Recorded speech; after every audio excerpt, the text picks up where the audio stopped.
코로나 말고도 오늘 우리 사회를 불안하게 만든 소식이 또 있었죠. 바로 12년 만에 출소한 조두순입니다. 이렇게 관용차를 타고 오른손에는 귤 하나를 든 채 많은 사람들을 불안하게 하며 우리 사회로 돌아왔습니다. 사과할 생각이 있냐는 취재진의 질문에는 뒷짐을 진 채 고개만 이렇게 2번 숙였습니다. 먼저 백민경 기자가 그 출소 모습부터 전해드리겠습니다. 네, 나온다. 조두순 사형! 나온다, 여러분들. 조두순 사형! 6시 46분 남부교도소 문이 열리고 조두순이 탄 차가 모습을 드러냈습니다. 짙은 썬팅의 차 속 조두순의 모습은 보이지 않습니다. 항의하는 시위대 사이를 어렵게 빠져나간 차는 1시간 정도 뒤 안산의 보호관찰소에 도착했습니다. 차에서 내린 조두순. 카키색 파카에 모자를 쓰고 마스크를 썼습니다. 본인을 둘러싼 수많은 시위대, 마스크로 가린 얼굴에 표정은 보이지 않습니다.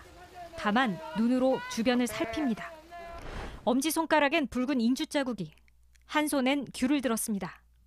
기자들의 질문에는 대답하는 대신 잠시 옷을 잡아 펴기도 합니다. 국민에게 사죄할 말 없나요? 사죄할 말 없나요? 1시간 정도 보호관찰소에서 신상 정보를 등록하는 등 행정 절차를 마치고 나올 때는 뒷짐을 졌습니다. 기자들이 다시 사과할 생각이 있냐고 물었습니다. 진심으로 뉘우치고 계시나요? 피해자 가족에게 사과할 용의가 있습니까? 대답은 없었습니다. 12년 만에 집에 도착한 조두순. 경찰에 에워싸여 간신히 건물로 들어섭니다. 당장 나와! 조두순은 앞으로 전담보호관찰관이 1대1로 밀착 감시합니다. 재택장치를 설치해서 외출 여부를 저희들이 관리 감독하게 됩니다.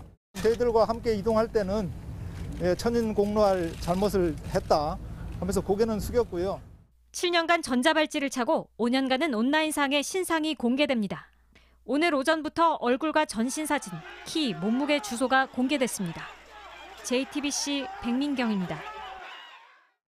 오늘 조두순이 가는 곳마다 성난 시민들의 격렬한 항의가 있었습니다. 관용차로 달걀이 날아들었고 한 시민은 차 위로 뛰어 올라가 이렇게 차 지붕을 짓밟기도 했습니다. 계속해서 유요한 기자의 보도입니다. 조두순 사형! 조두순 사형! 어제부터 시위가 이어진 서울 남부구치소 앞입니다. 새벽 4시가 되자 시위대는 구치소 앞 도로에 드러눕고 구호도 외쳤습니다. 조두순을 태운 관용차가 구치소 밖을 나오자 분노한 시위대가 차량을 에워쌌습니다. 안산 보호관찰소 앞에서는 시위대가 더 많았습니다. 한 시민이 자신의 차량으로 아예 관찰소 입구를 막았습니다. 경인차 불러. 저 뭐 하시는 거예요?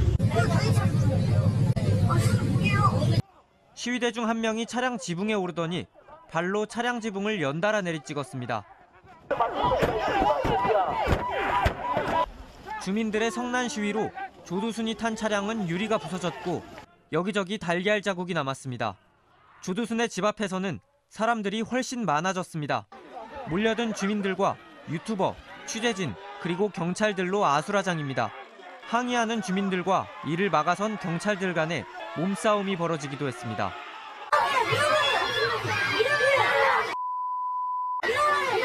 조두순은 성난 주민들을 뒤로 하고 집으로 들어갔습니다.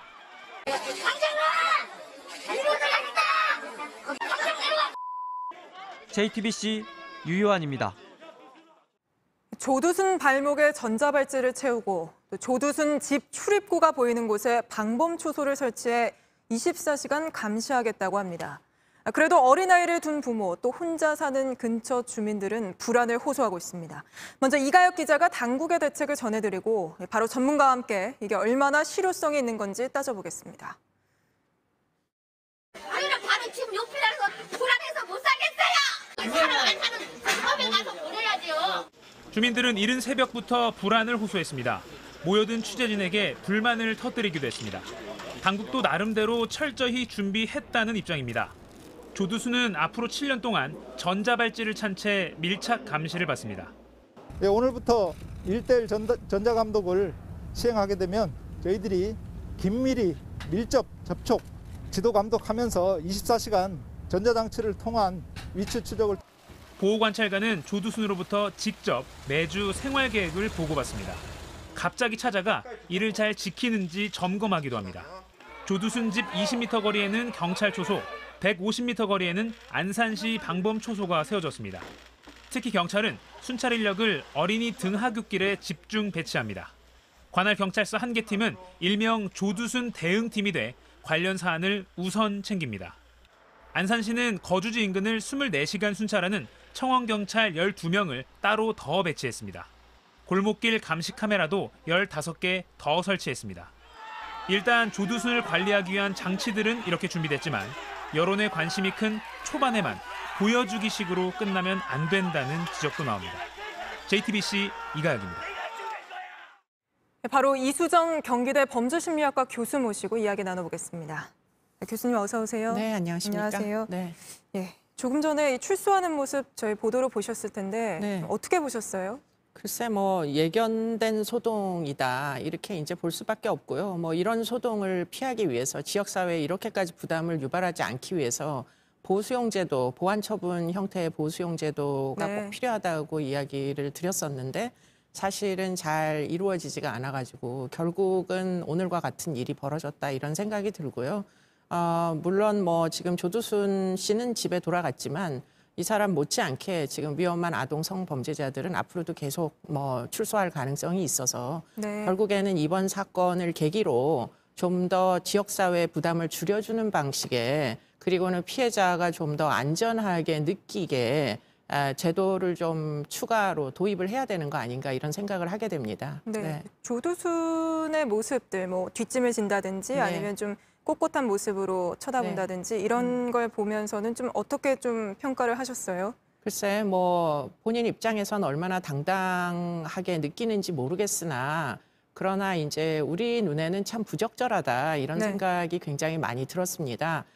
만기 출소자니까 내가 누릴 권리를 당연히 누리는 거다라고 생각을 아마도 하기 때문에 그렇기 때문에 저 소동 속에서도 고개 한번 숙이지 않고 네. 지금 잘 어떻게 보면 뭐 담대하게 견뎌내는 모습이다 이렇게도 표현할 수가 있을 것 같아요. 담대하게요. 네. 근데 아무래도 그런 모습을 이 주민분들, 시민분들이 직접 보다 보니까 이러다 재범하는 거 아닌지 재범 가능성이 있어 보인다 이런 이야기가 많은데요. 그건 좀 어떻게 평가하십니까? 글쎄 제가 생각할 때는 짧은 시간 안에 특히 이제 동거인이 있거든요. 지금 아내가 계시기 때문에 성범죄 재범은 어렵지 않겠는가 네. 그런 생각은 하게 됩니다. 그런데 오늘 보셨다시피 지역사회에 굉장히 많은 사소한 문제들을 야기할 가능성은 여전히 있어서 네. 그렇기 때문에 이제 폭력과 연관된 문제들, 뭐 주민들과 싸운다거나 또는 공무집행에 순응하지 않는다거나 이런 일들은 충분히 발생할 여지는 있어 보이고요. 그런 것들도 모두 사실은 재범이고요. 그런데 이제 그와 같은 재범들은 아마도 조두순이 다시 술에다 손을 대느냐 네. 아니면은 음주를 뭐 하지 않느냐에 따라 가지고 뭐 상당 부분 이제 변화될 가능성은 있어 보입니다. 예. 이 사람이 이제 18번이나 이제 전과가 있었고요. 그 폭력 전과들은 대부분 만취한 상태에서 일어났기 때문에 만일 알코올에 다시 손을 대게 되면은 그럼 사실은 걷잡을 수 없이 지금 이 일이 심각한 방향으로 흘러갈 수도 있다. 이 점을 꼭 그 실무자들은 꼭 네. 염두에 둬야 될 것으로 보입니다. 예, 그래서 지금 당국에서는 24시간 밀착 감시한다. 네. 출입구 보이는데 초소까지 설치한다 이렇게 하는데 그것만으로 충분하다고 보시는지 어떻게 좀 보십니까? 네, 일단은 뭐 자유를 돌려주고 난 다음에 그런 다음에 사실은 24시간 감시만 할 뿐이지 뭐 자유권을 제한하기는 일단 매우 어렵잖아요. 네. 편의점을 가는 것조차 막을 길이 없습니다. 편의점 가면 얼마든지 소주를 살 수 있기 때문에 그런 식의 이제 어떤 가능성 같은 것을 원천 차단하기는 일단 어려워 보이고요. 그렇기 때문에 이런 차원에서는 무조건 제재보다는 어떻게 해서든 지금 이 조 씨가 이 일상생활에 적응을 하고 뭐 제대로 살아보겠다고 의지를 갖도록 어떻게 잘 지도를 하느냐에 결국은 관건이 달려 있는 거 아닌가 이런 생각을 하게 되고요. 그런 차원에서 보면 지금 1대1 보호관찰관이 계십니다. 네. 그렇기 때문에 안산 보호관찰소와 그 담당 보호관찰관이 얼만큼 인간적으로 조두순을 설득하여 재범을 하지 않도록 자발성을 이끌어낼 수 있느냐에 관건이 달려 있는 것 같습니다. 네, 알겠습니다. 오늘 교수님 말씀 여기까지 듣겠습니다. 네. 고맙습니다. 조두순이 사회로 나온 오늘 가장 힘든 시간을 보내고 있는 사람은 피해자와 그 가족일 겁니다. 어렵게 저희와의 인터뷰에 나선 피해자의 아버지는 12년간의 고통을 쏟아냈습니다. 강신우 기자입니다. 3년 전 조두순 성폭행 피해자의 아버지는 이렇게 호소했습니다. 저는 출산은 안 된다고 봅니다. 절대 안 된다고 봅니다. 그리고 다시 취재진의 인터뷰에 응했습니다. 아버님, 3년 만이죠? 네. 어려운 걸음하셨습니다. 조두순이 자신이 살던 곳으로 돌아온다는 소식에 가족들은 모였습니다. 그리고 12년 동안 금치거였던 그날의 사건을 이야기할 수밖에 없었습니다. 이제 많이 울었습니다. 아이가 탈진할 정도까지 이렇게 오다 보니까는 아이들 보기가 두려웠어요.